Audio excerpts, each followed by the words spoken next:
أشرقت نفسي بنور من فؤادي حينما رددت يا رب العباد وانتشت روحي وصار الدمع يجري. الحمد لله الحمد لله نحمده ونستعينه ونستغفره ونؤمن به ونتوكل عليه ونعوذ بالله من شرور أنفسنا ومن سيئات أعمالنا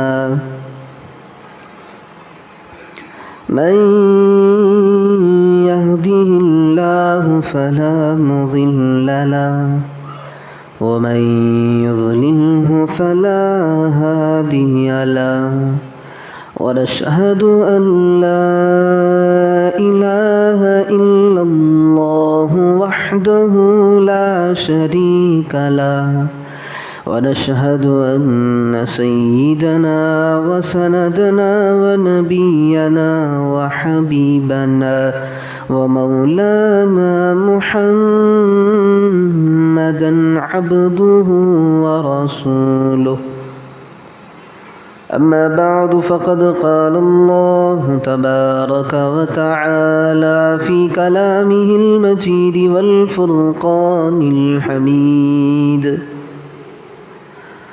بعد أعوذ بالله من الشيطان الرجيم بسم الله الرحمن الرحيم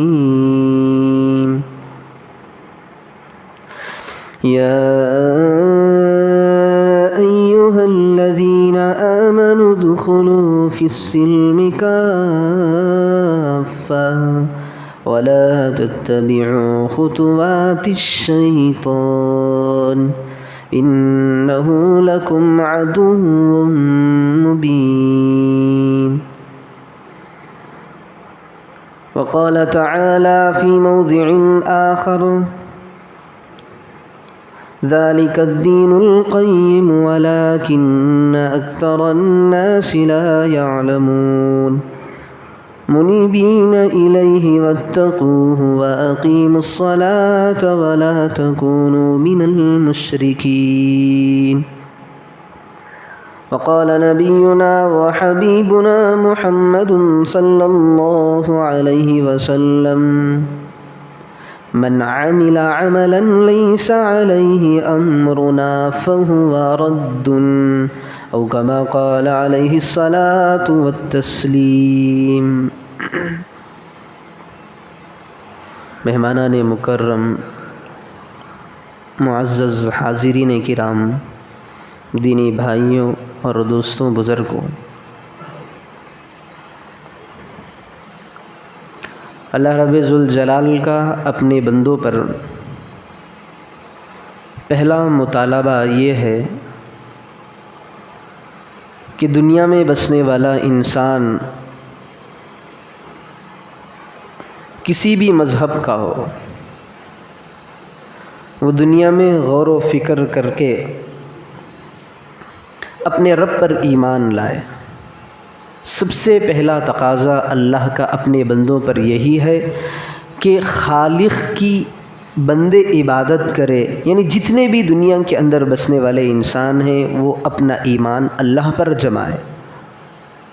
یہ سب سے پہلے تقاضا ہے. پھر دوسری بات اللہ نے یہ بتائی کہ جب بندے ایمان لا چکے تو نمبر 2 پہ بات آتی ہے کہ اپنا عقیدہ صحیح رکھے، کیونکہ اللہ کے رسول صلی اللہ علیہ وسلم نے فرمایا، حضرت عبداللہ ابن عمر بن عاص رضی اللہ عنہ کی روایت ہے کہ اللہ کے رسول صلی اللہ علیہ وسلم نے فرمایا کہ میری امت کے اندر 73 فرقے ہوں گے. 70 پر 3 فرقے. ان میں سے اکثر فرقے یہی کہیں گے کہ ہم حق پر ہیں، لیکن فیصلہ رسول سے پوچھیں، فیصلہ ہمارے آقا نے کیا ہے. اللہ کے رسول صلی اللہ علیہ وسلم نے بتایا ہے کہ سارے فرقے یہی کہیں گے کہ ہم حق ہیں، لیکن اللہ کے رسول کا فرمان ہے کہ سارے 72 فرقے ناری ہوں گے، ایک فرقہ ناجی ہوگا۔ اللہ کے رسول نے تقسیم 73 فرقوں میں کی ہے۔ دوزخ میں جانے والوں کی تعداد 72 فرقوں کی ہے، ایک فرقہ وہ نوری ہوگا، ایک فرقہ ناجی ہوگا، ایک فرقہ اللہ اس پر اپنی مہربانی کرے گا۔ پھر اللہ کے رسول صلی اللہ علیہ وسلم نے فرمایا، اب کیسے معلوم کریں کہ کون سا فرقہ ناجی ہے، بچ کر جنت میں جانے والا ہے؟ تو اللہ کے رسول صلی اللہ علیہ وسلم نے فرمایا، میرے دنیا سے جانے کے بعد جو کتاب اللہ کو مضبوطی سے پکڑے گا، کلام پاک کو اپنے سینے سے چمٹائے گا، میرے فرمانات کے مطابق اپنی زندگی پہ چلائے گا، میں چلا جاؤں میرے صحابہ کے جو دامن کو تھامے رکھے گا، یہ فرقہ ناجی ہوگا۔ پھر یہ بھی فرمایا، ہاں بہت سے ایسے بھی لوگ ہیں جو کتاب اللہ کو بھی تھامتے ہیں، میری سنتوں کو بھی مضبوطی کے ساتھ پکڑتے ہیں، میرے صحابہ کے دامن کو بھی مضبوطی سے پکڑتے ہیں، لیکن ان کے اندر تفریق پیدا کرتے ہیں۔ اللہ کے رسول نے اپنے زمانے میں یہ بھی کہا تھا کہ میرا جو علی ہے، اس کے ماننے والے ایسے ہیں کہ علی کو نبیوں سے اونچا مقام دیتے ہیں، یہ بھی جہنمی ہے۔ اور خوارج کے بارے میں اللہ کے رسول نے یہ بھی فرمایا کہ علی سے اتنا بغض رکھیں گے، ساری چیزوں سے علی کو گھٹا دیں گے، یہ بھی جہنمی ہے۔ یعنی اپنی امت کو اللہ کے رسول صلی اللہ علیہ وسلم نے یہ سبق دیا ہے کہ ہر چیز کے اندر اعتدال ہے۔ امت وسطا، قرآن میں اللہ نے اس امت کی تعریف کی ہے، جو یہ امت ہی، یہ امت وسط کی ہے، درمیانی ہے، معتدل ہے، ہر چیز میں اعمال میں اعتدال ہوگا، انبیاء کے فضائل میں اعتدال ہوگا، صحابہ کے فضائل کے اندر اعتدال ہوگا، کسی صحابی کو لے کر دوسرے صحابی سے لڑائی جھگڑائی نہیں کرے گی۔ ایک تو اللہ کے احکامات کو مضبوطی سے تھامے گی، کتاب اللہ کو اپنے سینے سے چمٹائے گی، میرے سنتوں کو لازم پکڑے گی، پھر میرے صحابہ کے ارشادات پر عمل کرے گی، تو یہ فرقہ ناجی ہوگا، یہ فرقہ جہنم سے بچ کر کے جنت میں والا ہوگا۔ تو میں بات یہ بتا رہا تھا کہ ایمان لانے کے بعد اللہ تبارک و تعالیٰ کا اپنے بندوں سے مطالبہ یہی ہے کہ عقیدہ درست رکھے، عقیدہ۔ لیکن افسوس کی بات ہے، ہر سال جب بھی اسلامی مہینہ شروع ہوتا ہے، ماہ محرم کا مہینہ شروع ہوتا ہے، تب بھی لوگوں کا عقیدہ درست کرنے کی ضرورت پڑتی ہے۔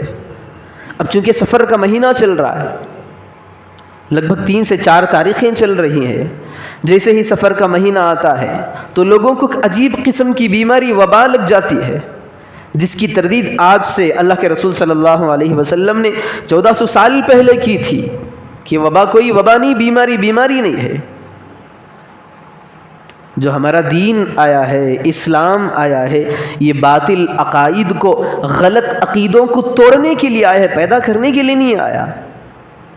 1400 سال پہلے اللہ کے رسول صلی اللہ علیہ وسلم کفار کا جو عقیدہ تھا یہ تھا کہ سفر کے مہینے کے اندر یہ سمجھتے کہ سفر کا مہینہ منحوس ہے۔ یہ مسلمانوں کی بات نہیں ہے، یہ کفار کی بات ہے، مشرکوں کی بات ہے، مشرکین کا عقیدہ ہے جو اللہ کے ساتھ اوروں کو مانتے ہیں کہ یہ بھی ہمارے خدا ہیں۔ ان کا عقیدہ ہے کہ وہ ماہ سفر کے اندر نحوست کو اختیار کرتے تھے، نحوست کو لیتے۔ لیکن افسوس یہ ہے کہ ہمارا دین تو آیا تھا مشرکوں کے غلط عقائد کو مٹانے کے لیے، آج ہمارا مسلمان اس کے اندر ملوث ہے۔ سفر کا مہینہ آتا ہے تو آٹومیٹک ہماری زبانوں سے کلمے نکلتے ہیں، جملے نکلتے ہیں کہ بڑا منحوس مہینہ آ گیا۔ میرے بھائیوں، منحوس جو چیز ہے اسے پہچاننے کے لیے آنکھوں کی ضرورت پڑتی ہے۔ کسی نہ کسی چیز کے ذریعے سے ہم پہچان سکتے ہیں کہ بھائی یہ چیز اس کیٹیگری کی ہے، اس چیز کے اندر یہ خاصیت ہے۔ جب تک آپ شکر کو زبان پر رکھ کر نہ چکیں گے تب تک نہیں بتائیں گے کہ یہ میٹھی چیز ہے۔ جب تک کہ نمک لے کر ہم اپنے منہ میں نہ ڈالیں گے تب تک ہم نہیں کہیں گے یہ کھاری ہے، کیونکہ زبان سے چکھنا پڑتا ہے یا دیکھنا پڑتا ہے۔ جب تک کوئی چیز آنکھوں کے سامنے لا کر کے ہم نہیں دیکھیں گے، اچھی چیز غلط چیز کا فیصلہ نہیں کر سکتے۔ دکان کے اندر گئے، کپڑوں کی دکان میں، کپڑا نکال کر دیکھا کہ بھائی یہ ڈیمیج نہیں ہے تو ہم کہیں گے کہ یہ صحیح کپڑا ہے. پھر پاس والے کپڑے کو اٹھا کر کے دیکھے کہ یہاں پر پھٹا ہوا ہے تو ہم کہتے ہیں کہ یہ پھٹی ہوئی ہے. صحیح غلط کا فیصلہ کرنے کے لیے یا تو زبان کی ضرورت پڑتی ہے یا تو آنکھوں کی ضرورت پڑتی ہے. اگر کوئی چیز نہ دکھے تب دوربین کی ضرورت پڑتی ہے کہ اس کے اندر کیڑے تو نہیں ہیں. اب ہم جو سفر کا مہینہ ہے، اس مہینے کو ہم کس دوربین سے دیکھیں آپ بتائیں. نحوست جو ہم نکال رہے ہیں، اس مہینے کے اندر کیڑے نکال رہے ہیں، کون سی دوربین سے ہم اس کو دیکھ رہے ہیں کہ یہ مہینہ منحوس ہے، یہ مہینہ برکت والا نہیں ہے. جبکہ ہمارے تمام اسلامی جتنے بھی سال ہیں، ہر سال کے اندر اس کی ایک نام کے ساتھ دوسری اس کی صفت بھی ملی ہوئی ہے. آپ رمضان کو اٹھا لیں، آدمی رمضان نہیں کہے گا بلکہ رمضان المبارک کہے گا. اس کا مطلب یہ ہے کہ رمضان ہے ہی لیکن بابرکت والا ہے. اب محرم کو اٹھائیں، محرم ہے، محرم الحرام کہتے ہیں، یعنی محرم کا مہینہ عظمتوں والا ہے، برکتوں والا ہے، اس کا احترام والا مہینہ ہے. پھر دوسرا مہینہ جو اسلامی مہینے کے اعتبار سے دوسرا مہینہ چلتا ہے، اس کا نام ہے سفر المظفر ہے. مظفر کے معنی آتے ہیں کامیابی کے آتے ہیں. جب ہماری اسلامی ناموں کے اندر ہمیں یہ بتایا جا رہا ہے کہ سفر کا مہینہ مظفر ہے، سفر کے مہینے بھی اللہ نے کامیابیاں رکھی ہے، ہم کہتے ہیں کہ ہم اس کو ماننے سے قاصر ہیں. ہم نہیں مانتے، ہم کہتے ہیں کہ ہم اس کو نہیں مانتے. ہم تو مشرکوں والا عقیدہ مانتے ہیں، ہم کفار کا عقیدہ مانتے ہیں، ہم غیر اللہ کو ماننے والوں کے فالوور سے ہم نہیں مانتے کہ سفر کامیابی کا مہینہ ہے. ہم یہی کہتے ہیں کہ سفر منحوس مہینہ ہے، سفر کے اندر نحوستیں آتی ہیں، شادیاں کر دیں تو طلاق ہو جاتی ہیں، اگر کوئی آدمی کو بیماری لگ جاتی ہے تو کہتے ہیں کہ اس مہینے میں اس کا انتقال ہو جائے گا. کیوں؟ کیونکہ بھائی سفر کا مہینہ ہے. میرے بھائیوں ذرا غور تو کریں، ہم جو مہینے کو گالیاں دیتے ہیں، دنوں کو گالیاں دیتے ہیں، یہ دنوں کو گالیاں دینا نہیں ہے، یہ دنوں کو پیدا کرنے والیوں کو گالیاں جاتی ہیں. اللہ حدیث قدسی ہے، اللہ کا فرمان ہے فلا تلوموا الدہر وانا الدہر، فلا تلومونی وانا الدہر. بہت ساری مختلف روایات ہیں، اس کے اندر یہ کہا گیا ہے کہ زمانے کو گالی مت دو کیونکہ زمانہ میں خود ہوں. اللہ کا فرمان ہے زمانہ میں خود ہوں. اس کا مطلب یہ ہے کہ زمانے والے کا خالق بھی میں ہوں، انسانوں کا خالق بھی میں ہوں، چرند پرند کا خالق بھی میں ہوں، دنوں کو بنانے والا بھی میں ہوں، مہینوں کو اتارنے والا بھی میں ہوں، برکات کا نزول کرنے والا بھی میں ہی ہوں، برکات کو ہٹا کر کے نحوستوں کو ڈالنے والا میں ہوں. سفر کے مہینے میں کوئی نحوستیں نہیں ہیں. محرم کا مہینہ آتا ہے تو شادیاں نہیں کرتے. خود اللہ کے رسول کی زندگی کو اٹھا کر دیکھیں، حضرت اللہ کے نبی صلی اللہ علیہ وسلم نے جو نکاح کیا ہے محرم کے مہینے میں. سفر میں شادیاں کرنے سے ڈر لگتے ہیں، کیوں بھائی طلاق ہو جائے گی، خلے ہو جائیں گے، بیویاں چھوڑ کر کے بھاگ جائیں گی. حضرت علی کو دیکھیں، حضرت فاطمہ اور حضرت علی رضی اللہ عنہ کا جو نکاح ہوا تھا کس مہینے میں ہوا تھا؟ روایتیں 4 قسم کی ملتی ہیں. رمضان میں ہوا تھا نکاح، رجب میں ہوا تھا، سفر کے مہینے میں ہوا تھا، محرم میں ہوا تھا. روایت مختلف ہیں. حضرت علی رضی اللہ عنہ کا جو نکاح ہے یہ بھی تو سفر کے مہینے میں ہوا ہے. جو لوگ کہتے ہیں کہ سفر میں اگر نکاح کر لے تو طلاق ہو جاتی ہے، میں ان لوگوں سے یہ پوچھتا ہوں کہ اگر رمضان میں نکاح کر لیں یا پھر ربیع الاول میں نکاح کر لیں تو کیا طلاقیں نہیں ہو رہی؟ طلاقوں کا تعلق مہینوں سے نہیں ہے، بیماریوں کا تعلق مہینوں سے نہیں ہے. ہمارے اعمال کا قصور ہے کہ ہم نے اپنے نبی کے لائے ہوئے دین کو صحیح طور پر نہیں سمجھا. ہماری زندگیوں کے اندر کھوٹ ہے، ہماری بیویاں ہم کو چھوڑ کر بھاگ رہی ہیں. اللہ کے رسول صلی اللہ علیہ وسلم نے جو حقوق امت کو دیے ہیں کہ بھائی یہ شوہر کے حقوق ہیں، یہ اولاد کے حقوق ہیں، یہ والد کے حقوق ہیں، یہ والدہ کے حقوق ہیں، ہم ان حقوق پر عمل نہیں کر رہے. ہماری زندگیوں میں ہماری چیزیں، ہمارے رشتہ دار ہم سے بھاگ رہے ہیں. ہم انگلیاں مہینوں پہ اٹھا رہے ہیں، اللہ کی مخلوق پہ اٹھا رہے ہیں. اللہ کے رسول صلی اللہ علیہ وسلم کے پاس ایک جماعت آئی. اس کا تذکرہ میں بار بار کہتا رہتا ہوں. سورہ حجرات کے اندر ایک دیہاتیوں کی ایک جماعت آئی. سورہ حجرات کے آخری رکوع کے اندر اللہ رب ذوالجلال نے اس آیت کو ذکر کیا ہے.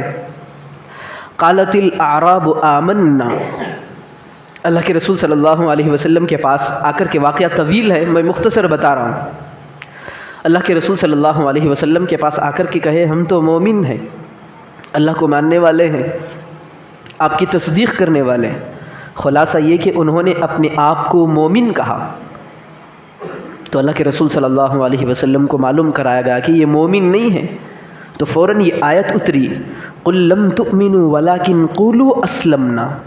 ارے اپنے آپ کو مومن کہتے ہو، تمہارے عقیدے آدھے صحیح ہیں آدھے غلط ہیں، تم آدھا اللہ کو مانتے ہو آدھا غیروں کو مانتے ہو، تم مومن کیسے ہوئے؟ وَلَٰكِنْ قُولُوا أَسْلَمْنَا، اپنے آپ کو مسلمان کہو، کیونکہ مسلمان نمازی بھی ہو سکتا ہے بے نمازی بھی ہو سکتا ہے، لیکن مومن بے نمازی نہیں ہوتا، روزے کو چھوڑنے والا مومن نہیں ہوتا، مسلمان روزے کو چھوڑتا ہے مومن نہیں چھوڑتا۔ مسلمان الگ ہے مومن الگ ہے، مسلمان صرف نام کے بھی ہوتے ہیں کام کے بھی ہوتے ہیں، لیکن جو مومن کی نشانی ہے اللہ نے قرآن پاک کے اندر بیان کیا ہے، قد افلح المؤمنون، ایمان والے ہی دنیا کے اندر کامیاب ہیں۔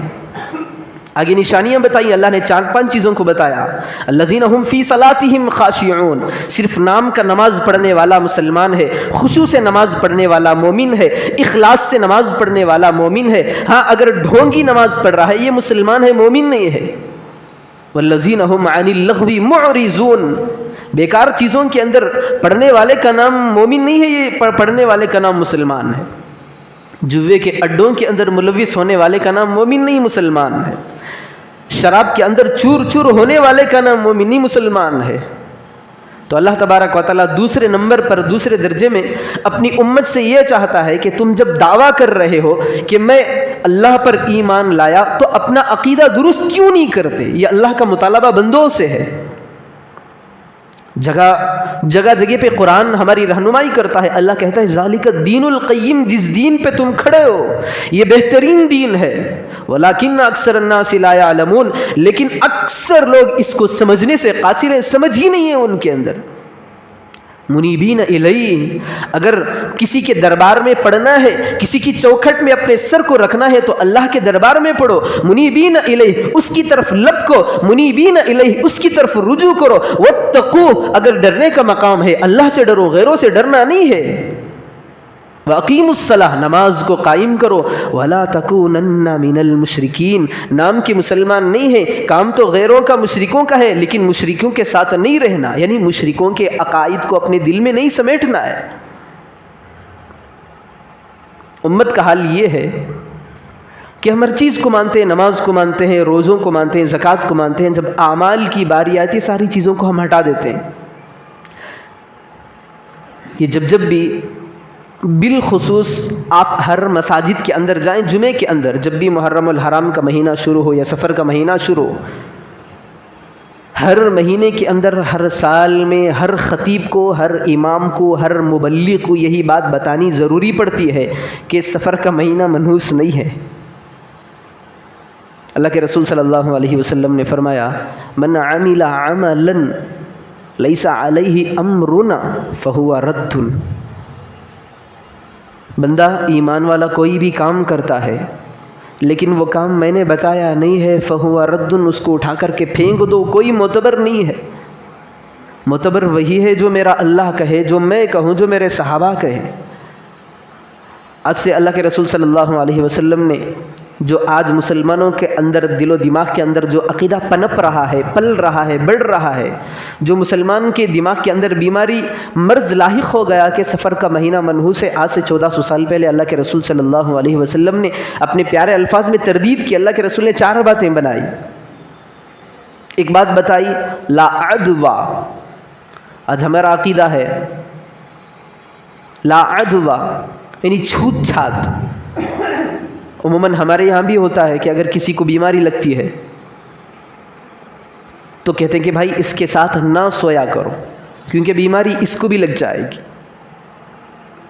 اگر آدمی 4 کلومیٹر دور بھی ہوتا ہے نا، تب بھی کہتے ہیں کہ 4 کلومیٹر کی دوری نہیں، 8 کلومیٹر کی دوری پیدا کر، کیونکہ بیماری لگ جائے گی۔ اللہ کے رسول صلی اللہ علیہ وسلم نے یہاں پر تردید کی ہے مشرکوں کی، لا عدوہ، چھوت چھات کوئی چیز نہیں ہے۔ اللہ کے رسول صلی اللہ علیہ وسلم کے پاس آئے، آ کر شکایت کی بازوں نے، اللہ کے رسول، یہ ایک اونٹ تھا، یہ اونٹ کے ساتھ یہ اونٹ بھی مل گئے تو اس کی بیماری ان کو لگ گئی۔ تو اللہ کے رسول نے انہی سے پوچھا کہ بھائی تم کہتے ہو کہ اس کی بیماری ان کو لگی ہے، اونٹ علیحدہ ایک ہے، یہ اونٹ کی بیماری ان اونٹوں کو لگی ہے۔ تو اللہ کے رسول نے ان سے پوچھا، ہاں میں مانتا ہوں یہ اونٹوں کو اس کی بیماری لگی ہے، لیکن یہ اونٹ تھا، اسے بیماری کہاں سے آئی؟ تو انہوں نے کہا اللہ نے۔ تو اللہ کے رسول صلی اللہ علیہ وسلم نے فرمایا کوئی چھوت چھات کی بیماری نہیں ہے، لا عدوى ولا طیرہ۔ دوسرا جملہ اللہ کے رسول صلی اللہ علیہ وسلم نے فرمایا بدشگونی لینا، بدفعلی لینا اسلام کے اندر یہ بھی جائز نہیں۔ آج ہمیں افسوس اس بات کا ہے کہ ہم مشرکوں کو سمجھانے کے بجائے ہمارے مسلمان نام رکھنے والوں کو ہمیں سمجھانا پڑتا ہے، کیونکہ ہمارے عقائد ان سے ملتے ہیں، ڈائریکٹ کفار سے، مشرکین سے ہمارے عقائد مل رہے ہیں۔ اللہ کے رسول صلی اللہ علیہ وسلم نے فرمایا ولا طیرہ۔ آج بہت سارے ایسے لوگوں کا عقیدہ ہے کہ گھر پہ الو بیٹھ کر چیخیں مارے تو کہتے ہیں کہ بھائی اس گھر سے کوئی کسی کا آدھار کارڈ سے نام کٹنے والا ہے، یعنی کوئی دنیا سے جانے والا ہے۔ بھائی الو کو ہماری جانوں کو تعلق کیسا ہے؟ گویا کہ ہم مان رہے ہیں کہ الو ہی ہمارا معبود ہے۔ ہم یہ کہتے ہیں کہ اسرائیل ہماری جان نہیں نکالے گا، یہ الو پکارنے سے ہماری جان نکل جائے گی۔ کوا آ کر کے ٹانٹا کر دے، ٹیں ٹیں کر دے، کائیں کائیں کر دے تو اس کا اشارہ ہوتا ہے کہ مہمان گھر پہ آنے والے۔ یہ عقیدہ ہم نے کہاں سے گھڑ لی؟ ہاتھوں میں کھجلی ہو رہی ہے، تقاضا یہ ہے کہ بھائی ڈاکٹر کے پاس علاج کے لیے جاؤ، اب آدمی ڈھونڈتا ہے کہ میرے پاس مال و دولت آنے والا ہے، اس کی زندگی تو حرام ہو گئی ہے، نمازوں سے دور، قرآن سے دور، کلمات سے دور، دعاؤں سے دور، سارے بلاؤں کو لے کر کے یہ زندگی گزار رہا ہے۔ ہاتھوں میں کھجلی آئی تو گھس کے دیکھتا ہے کہ میں مالدار ہونے والا ہوں، کہ بھئی اب کمانے کی ضرورت کیا پڑ گئی ہمیں، ہر دن بھر ہاتھوں کو گھستے رہے، مال ایسے ہی ٹپکتا رہے گا۔ یہ اتنے من گھڑت عقیدے ہیں۔ خدا کی قسم اگر اللہ کے رسول صلی اللہ علیہ وسلم زندے ہوتے تو ہاتھ بتا کر کے کہتے کہ کافر ہے، ہاتھوں کو گھسنے سے تجھے مالداری مل رہی ہے تو تیرا ایمان یہ بن گیا کہ اب اللہ دینے والا نہیں، میرے ہاتھوں میں کھجلی آئی تو میں مالدار بن رہا ہوں۔ اب مہمان جو گھر پہ آنے والے ہیں، بھیجنے والا کون ہے بھائی؟ بلاؤں کو ڈالنے والا اللہ ہے، مصائب کو ڈالنے والا اللہ ہے۔ اگر مہمان کو گھر پہ بھیجنے والا ہے تو بھی اللہ ہی بھیجنے والا ہے۔ کوا اگر کاں کاں کر دے تو ہم کہتے ہیں کہ مہمان آنے والا ہے۔ عقیدہ ہمارا اللہ سے گیا، قرآن سے گیا، نماز سے گیا، صحابہ کے عقیدے سے ہمارا ختم، ہم نے کوے پہ عقیدہ بنا لیا۔ اگر کسی کو ٹھسکے لگ جائے، ہچکیاں آ جائے تو کہتے ہیں کہ بھائی تیری دادی یاد کر رہی۔ تو جو یہ ہمارا ایمان ہے نا، ہمارا ایمان میں صاف الفاظ میں کہتا ہوں ہمارا ایمان تھرڈ کلاس سے بھی زیادہ گرا ہوا ہے۔ تو آج مسلمان پریشان ہے، دعا کرتا ہے، کہتے ہیں کہ بھائی حضرت ہم دعا کریں ہماری پریشانی کیوں نہیں؟ میں ان سے کہتا ہوں کہ عقیدہ مشرکوں کا رکھو، دعا تم ہاتھ اٹھاؤ، کہ ہماری دعا اللہ آسمان پھاڑ کے قبول کر لے گا۔ میں یہ بتا رہا تھا کہ ایمان کے بعد جو اللہ کا مطالبہ ہے، اس میں اللہ یہ کہتا ہے کہ ایمان لانا ہی کافی نہیں ہے، اپنے عقیدے کو درست کر، اپنے ایمان کو محفوظ کر، عقیدہ صحیح بنا تو تیرا ایمان محفوظ رہے گا۔ کتابوں میں ہم نے پڑھا ہے، زندگی بھر اس کا نام ایمان کی فہرست میں لکھا جاتا رہا، لیکن موت کے وقت میں اللہ تبارک و تعالیٰ نے اس کے ایمان کو ہی ختم کر دیا، کیونکہ عقیدہ بگڑا تھا، ایمان بھی بدل گیا۔ مسلمان کو اس بات کی طرف دھیان سے، غور سے یہ دیکھنا چاہیے کہ جو میرا ایمان ہے، کیا میں اللہ کے لائے ہوئے کلام پاک کی طرف پکڑ رہا ہوں، یا اللہ کے دین کی طرف میں چل رہا ہوں، یا غیروں کے نقش قدم پر میرا گزر بسر ہو رہا ہے۔ کفار مشرکین عقیدہ ہمیں لے کر چل رہے، تو اللہ کے رسول صلی اللہ علیہ وسلم کی احادیث بھی میں نے بیان کی ہے۔ پھر دوسرے مقام پر اللہ کے رسول صلی اللہ علیہ وسلم نے بہت سخت چیزوں کو بھی بیان کیا ہے۔ آج کل جب سفر کا مہینہ شروع ہوتا ہے تو احادیث بھی سنانے لگتے ہیں، احادیث بھی لوگوں کے منہ میں آ جاتے ہیں۔ ایک حدیث میں سن رہا تھا، آج تک میں نے 12-13 سال کی زندگی پڑھائی میں لگا کر میں نے حدیث نہیں سنی تھی، ابھی کل کی بات ہے، میں ایک بندے سے تازی حدیث سنا، من بشرنی بمرور سفر بشرتہ بالجنہ۔ اس حدیث کا ترجمہ ہے، یعنی لوگوں کے منہ کے اندر جو حدیث ہے اس کا ترجمہ یہ، جو بندہ مجھے سفر کے مہینہ گزر گیا ایسا بول دے، میں اسے جنت کی بشارت دے دوں گا۔ یہ حدیث پتہ نہیں کہاں سے گھڑ لیا، کن لوگوں نے گھڑ لیا۔ اللہ کے رسول صلی اللہ علیہ وسلم نے فرمایا میری دنیا سے جانے کے بعد اگر کوئی متقی بھی، عالم بھی، فاضل بھی، محدث بھی، چاہے وہ صحابی بھی کیوں نہ ہو، چاہے وہ میرے ماننے والا بھی کیوں نہ ہو، اگر مجھ سے حدیث گھڑے گا، میری طرف حدیث کو من گھڑت بنا کر کے پیش کرے گا، صحابی ہونے کے باوجود وہ جہنمی ہے، تو ہمارا حال کیا ہے؟ صحابی کو بھی اس بات کی اجازت نہیں ہے کہ اللہ کے رسول صلی اللہ علیہ وسلم کے خلاف من گھڑت باتیں بیان کر کے وہ صحابی ہو ہی نہیں سکتا، کیونکہ کوئی صحابی جھوٹا نہیں ہے، اور جو جھوٹا وہ صحابی ہو نہیں سکتا۔ یہاں تک اللہ کے رسول صلی اللہ علیہ وسلم نے تعلیم دی ہے، بخاری کے مسلم کے الفاظ ہیں فَلْيَتَبَوَّأْ مَقْعَدَهُ مِنَ النَّارِ، جو میرے پیٹ پیچھے جھوٹ بول بول کر کے امت کو بھڑکائے گا، امت کے اندر فرقہ واریت کو پھلنے دے گا، پھولنے دے گا، نئے چیزوں دین کے اندر چیزوں کو ٹھوسنے لگے گا، فَلْيَتَبَوَّأْ مَقْعَدَهُ مِنَ النَّارِ، اپنا ٹھکانہ جہنم کے اندر تیار کر لے۔ دنیا کے اندر اللہ کے رسول صلی اللہ علیہ وسلم نے پیغام دے دیا۔ میرے بھائیوں میں ایک بات اور بتاتا ہوں، آج ہمیں دین سمجھانے والا کوئی نہیں ہے، آج ہمیں خیر کی باتیں بتانے والا کوئی نہیں ہے، حدیث صحیح بیان کرنے والا کوئی نہیں ہے، قرآن کی طرف رہنمائی کرنے والا کوئی نہیں ہے، کلمے سکھانے والا کوئی نہیں ہے، ہمارے عقیدوں کو درست کرنے والا کوئی نہیں ہے، ہماری زندگیوں کے معاشی مسائل کو حل کرنے والا کوئی نہیں ہے، ہماری ہر موڑ پر ہر چیز میں ہماری رہنمائی کرنے والا کوئی نہیں ہے۔ لیکن اگر رہنمائی مل سکتی ہے تو ہمیں مدارس میں مل سکتی ہے، لیکن ذرا غور کریں کہ اس عمر میں ہم مدارس کے اندر داخلہ لے سکتے ہیں؟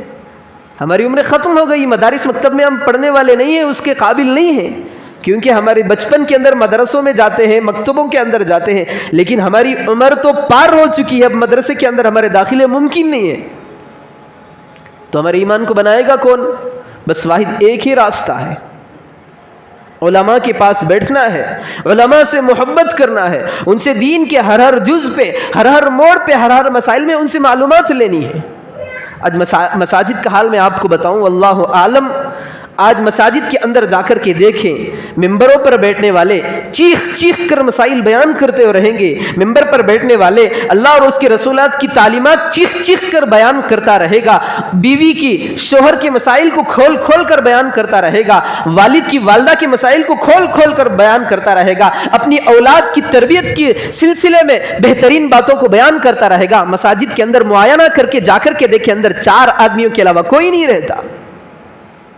بھائی جو مساجد کے اندر جمعے کے اندر امام سب سے پہلے آ کر کے بیٹھتا ہے، 1 بجنے نہیں ہوتے، سارے کاموں کو اسے چھوڑنا پڑتا ہے، کبھی کبھار صرف میری بات میں کر رہا ہوں، کبھی میں سو جاتا ہوں جمعے کے دن میں 2 گھنٹے، کبھی نہانے کی باری آتی، ٹائم دیکھ کر قسم خدا کی نہانا بھی بھول جاتا ہوں۔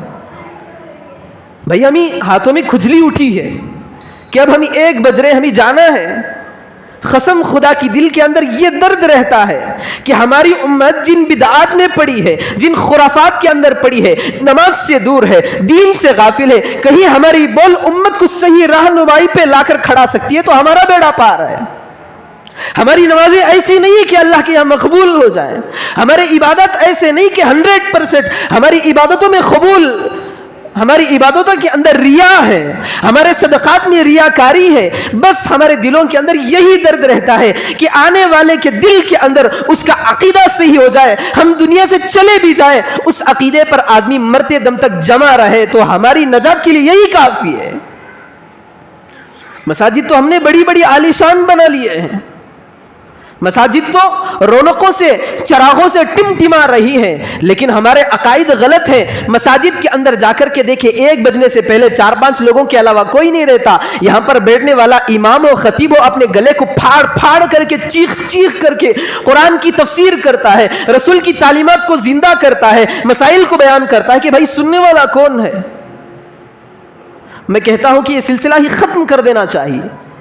جو ہمارے یہ سلسلے چل رہے ہیں نا، 1 بجے بیان ہوتا ہے، 1:30 بجے بیان ختم، یہ سلسلہ ہی ختم۔ ہمارے لوگ اتنے بے نیاز ہیں، ہمارے لوگوں کو بیانات کی ضرورت ہی نہیں ہے، مسائل کی ضرورت نہیں۔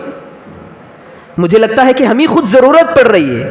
1 بجے آتے ہم چیختے ہیں، 1:30 بجتا ہے ہم مسائل کو ختم کر دیتے ہیں، یہ ہمارے لیے ہے۔ بھئی یہ رکھا کیوں گیا ہے؟ دن کے سارے کام کاج کو اللہ تبارک و تعالیٰ نے 8 دن دیے ہیں، ایک دن مسائل کو معلومات کرنے کا، اپنے عقیدوں کو درست کرنے کا، قرآن کی تعلیم پر چلنے کا صرف ہمیں آدھا گھنٹہ ملتا ہے۔ 1 بجے سے لے کر کے 1:30 بجے تک صرف بیان چلتا ہے، اس میں کوئی دنیا کی آلتو فالتو بات نہیں ہوتی۔ کبھی آپ بتائیں کوئی امام منبر پر بیٹھ کر آپ کو دنیا کی طرف لے گیا ہو، مال میں ڈالا گیا ہو، دنیا کے جھمیلوں میں کوئی آدمی، کوئی امام آپ کو ڈالا ہے، کوئی بتا سکتا ہے؟ صرف یہی بتا سکتا ہے، بیان کے شروع میں ایک آیت پڑھی جاتی ہے۔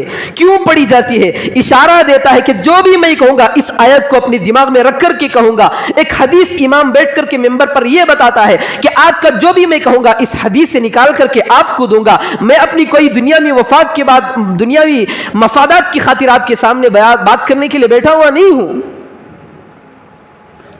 صرف امت کا درد لے کر کے، غم لے کر کے، کڑن لے کر کے امام بیٹھتا ہے۔ لیکن ہماری امت کا حال یہی ہے کہ پہلے سے دماغ میں ہم رکھ کر کے آتے ہیں بھائی نماز جو کھڑی ہونے والی وہ 1:45 بجے، ہمیں ضرورت کیا ہے بیانات سننے کی؟ بھائی جب اللہ کے رسول کے بیانات صحابہ نے سنا ہے، چونکہ ہم ان کو مومن صادق کہتے ہیں، مومن حقیقی کہتے ہیں، جب ان کو ضرورت ہے، موت تک ہمیں ضرورت ہے ایمان بچانے کی۔ ایمان کو بچانا انہی وقتوں میں ہوتا ہے۔ آدمی جب یہ سمجھتا ہے کہ مجھے دین کی کوئی باتوں کی ضرورت نہیں، میں تو مسلمان ہوں، ایسے مسلمانوں کی اللہ کو ضرورت نہیں ہے۔ اللہ کو جو ضرورت ہے مومن کی ضرورت ہے، مسلمان کو ضرورت نہیں ہے۔ اللہ نے قرآن کے اندر جہاں پہ کہا ہے ان تنصروا اللہ ینصرکم کہا ہے، اللہ نے قرآن میں کہا میں تمہاری مدد کروں گا۔ کون کہہ رہا ہے بھائی؟ ہم نہیں کہہ رہے، اللہ کہہ رہا ہے میں تمہاری مدد کروں گا بشرطے کہ تم مومن ہو۔ وَأَنْتُمُ الْأَعْلَوْنَ، ساری دنیا تمہیں دیکھ کر تمہارے رعب سے تھر تھر کانپ اٹھے گی۔ کب؟ وَأَنْتُمُ الْأَعْلَوْنَ إِن كُنْتُم مُؤْمِنِينَ، اگر تم مومن ہو۔ ذرا آپ بتائیں کہ آج ہم سے کوئی ڈر رہا ہے؟ چھوٹا بچہ ہمیں ڈرا رہا ہے، آج باہر کا غیروں کا بچہ ڈرا ہے۔ کیوں ڈرا ہے؟ ہم سوچتے ہیں، ہم قرآن پہ انگلیاں اٹھاتے ہیں کہ بھئی اللہ کہہ رہا ہے کہ مسلمان ہو تو مدد آئے گی، ہم مسلمان ہیں۔ اللہ کہہ رہا ہے مسلمان کی ضرورت نہیں، وَأَنْتُمُ الْأَعْلَوْنَ إِن كُنْتُم مُؤْمِنِينَ، تم مومن ہو تب تمہاری دنیا تمہیں دیکھ کر کے تمہیں ڈرنے لگے گی، بشرطے کہ مومن بننا ہے۔ نمازوں کو پڑھنے والا مومن نہیں ہوتا، صرف زکوٰۃ دینے والا مومن نہیں ہوتا، نبی کی زندگی پہ عمل کرنے والا مومن ہوتا ہے، اپنے عقیدے کو درست کرنے والا مومن ہوتا ہے۔ جب ہم اپنے آپ کو ایسا بنائیں گے تو خدا کی قسم کتنا بھی بڑا وہ ہم سے دیکھ کر کے دور دور سے ہمارا رعب اس پر پڑے گا، ہمارا رعب اس پر طاری ہوگا، وہ تھر تھر کانپ اٹھے گا۔ اللہ نے یوں خامخواہ نہیں کہا وَأَنْتُمُ الْأَعْلَوْنَ إِن كُنْتُم مُؤْمِنِينَ۔ ہمارے عقیدے اتنے خراب ہیں، ہم اپنے آپ کو مومن کہتے ہیں، یہ پانی چلو بھر میں ڈوب مرنے کی بات ہے، میں صحیح کہتا ہوں۔ اتنے عقیدے غلط ہیں، اس کے باوجود ہم اپنے آپ کو مومن کہیں، یہ ہو سکتا ہے؟ صحابہ جس چیز کی دعوت نہیں دی ہم اس پہ مان رہے ہیں، رسول ہمارے بتا کر کے نہیں گئے ہم اس پہ چل رہے ہیں۔ بھئی ایمان والے کا تقاضا یہی ہے کہ ہر چیز میں میرے نبی کو فالو کروں، غیروں کو چھوڑو، ان کو چھوڑو، ان کو چھوڑو، ہمیں کسی سے لینا دینا نہیں ہے۔ مسلمان کا مقصد دنیا میں جب پیدا ہوا ایک ہی مقصد ہے، جیو اللہ کے نام سے، مرو اللہ کے نام پہ، جیو اللہ کے نام سے، جیو اللہ کے نبی کے نام سے، چرو اپنے طریقے کو لے کر جو نبی نے بتا کر کے گئے ہیں۔ اگر ہم دوسروں کے طریقوں کو لے کر کے چلے ہماری نجات بن سکتی ہے، جبکہ ایسا ایمان ہمارا ایمان معتبر ہی نہیں ہے جو اللہ کو ہمارا ایمان پسند آ جائے۔ تو میرے بھائیوں، جو یہ عقیدے ہیں، جو بدعات ہیں، خرافات ہیں، یہ ہماری زندگی میں نجات کے لیے نہیں ہے، ہماری زندگی میں وبال کھڑا کرنے کے لیے ہیں۔ ان ساری چیزوں کو چھوڑنا ہے۔ تو میں سفر کے بارے میں بتا رہا تھا کہ جو جتنی ہم نحوست سفر کے مہینے میں ڈالتے ہیں، محرم الحرام کے مہینے میں ڈالتے ہیں، اتنے اپنے آپ پہ بھی نہیں ڈالتے۔ آدمی کہتا ہے کہ گھروں کے اندر کاروبار میں برکت نہیں، کبھی آدمی سوچا ہے کہ میری کون سے وقت کی نماز چھوٹ رہی، کبھی سوچا ہے؟ ہم سوچتے ہیں کہ بھئی سفر کا مہینہ چل رہا ہے، میرے کاروبار ٹھپ، رات بھر بیوی کو گرم بستر پر لٹا کر کے دنیا سے غافل ہو کر کے، دین سے غافل ہو کر کے دنیا میں پڑھنے والا بندہ فجر کی نماز میں چھوڑ کر، اللہ کہتا ہے فجر کی نماز سے پہلے اللہ پکار کر کہتا ہے کہ میرے دامن میں آ جا، میرے دامن کو مضبوطی سے تھام لے، میرے دربار میں آ جا، تیری ہر مراد کو پوری کرنے کے لیے تیار ہوں۔ کبھی ہم نے اٹھائے فجر کی نماز کے لیے؟ خدا کی قسم میں ایک جملہ کہتا ہوں، جو بندہ پانچوں نمازوں کو وقت پر پڑھتا ہے، پابندی کے ساتھ پڑھتا ہے، چاہے وہ غریب ہو، لیکن خدا کی قسم ان کی زندگیوں کے اندر جا کر کے پوچھے، اللہ نے غربت کے اندر انہیں عافیت میں دے کر کے رکھا ہے، لیکن جو بے نمازی ہے، نماز کو چھوڑ کر کے زندگی گزارنے والا ہے، مالدار ہے، قسم خدا کی اس کی زندگی کے اندر چین نہیں، عافیت نہیں، مال ہے، مال لے کر کے کیا کرے گا؟ آدمی بوریے کے اندر، آدمی اپنے بستر کے اندر، آدمی اپنی گدی نہلی کے اندر اگر پیسوں کو لے کر کے فل بھر کر کے اس پر سوئے، اسے سکون نہ آئے گا، چین نہ آئے گا۔ چین تو رسول کے دین میں ہے، چین تو اللہ کے احکامات کو ماننے میں ہے، یہ چین کی زندگی نہیں ہے۔ آدمی کے اندر 2 وقت کی روٹی مل رہی ہے لیکن زندگی کے اندر چین ختم، سکون آ رہا ہے، عافیت مل رہی ہے، یہ آدمی عافیت والا ہے۔ مالدار ہونا عافیت کی زندگی نہیں ہے۔ تو 5 وقت کی نماز پڑھنے کا معمول بنائے، ہر چیز کے اندر، مسائل کے اندر غیروں سے پوچھنے کے بجائے اپنے جو علماء ہیں جن سے ہمارا اعتقاد ہے کہ بھائی یہ ہمیں صحیح رہنمائی کرے گا، ان سے معلوم کرے، مسائل پوچھے۔ زندگی کے موڑ پہ ہم نے پوچھ لیا، کسی سے ہم نے سن لیا کہ بھائی سفر کا مہینہ منحوس ہے، ہمارا تقاضا یہ ہے کہ نہیں بھائی میں میرے عالم سے پوچھوں گا، میں میرے امام سے پوچھوں گا، جب تک یہ مسئلہ میرے امام کے منہ سے حل نہیں ہوگا تب تک میں اس بات پہ عمل نہیں کروں گا۔ ہمارا عقیدہ ایسا ہونا چاہیے۔ بھئی فلاں سے سن لیے ہم بھی کہنے لگے، فلاں آدمی سے سن لیے ہم بھی کہنے لگے، بھئی یہ ہمارا طریقہ نہیں ہے۔ تو نمبر 2 اللہ کا تقاضا یہی ہے کہ ایمان لانے کے بعد اپنے عقائد کو درست کرنا ہے۔ تو میرے آپ تمام حضرات سے، جتنے بھی ہمارے دوست ہیں، ایسے دوست ہیں جن کے عقائد غلط ہیں، تو ہماری زندگی بنتی ہے، ہمارا فرض بنتا ہے، ہمارا حق بنتا ہے کہ ان کے عقائد کی درستگی ہم کریں، کیونکہ ہم سے بھی پوچھا جائے گا۔ اب میرا بھائی ہے غلط راہ پہ چل رہا ہے تو کل قیامت کے دن اللہ تبارک و تعالیٰ میرا گریبان پکڑے گا کہ تو نے اپنے دنیا میں رہ کر تو نے اپنے بھائی کو صحیح راہ کی تلقین کیوں نہیں کی؟ تو نماز پڑھ رہا تھا، تیرا عقیدہ صحیح تھا، تیرے بھائی کا عقیدہ غلط کیوں تھا، تو کیوں نہیں بتایا؟ تو ہم اللہ کے سامنے کھڑے ہو کر کیا جواب دیں گے؟ منہ دکھانے کے قابل رہیں گے؟ میرے بھائیوں، سننے کی باتیں نہیں، درد کی باتیں ہیں۔ اپنی زندگی کو اصلاح کی طرف لانا ہے، رسول کی شریعت کی طرف لانا ہے، رسول کی سیرت کی طرح اپنی سیرت کو بنانا ہے، تبھی ہم ناجی بنیں گے۔ تو میں شروع میں بتا رہا تھا کہ 73 فرقے، 70 پر 3 فرقے میں 1 فرقہ بس جنت میں جائے گا، سارے فرقے جہنم میں جائیں گے۔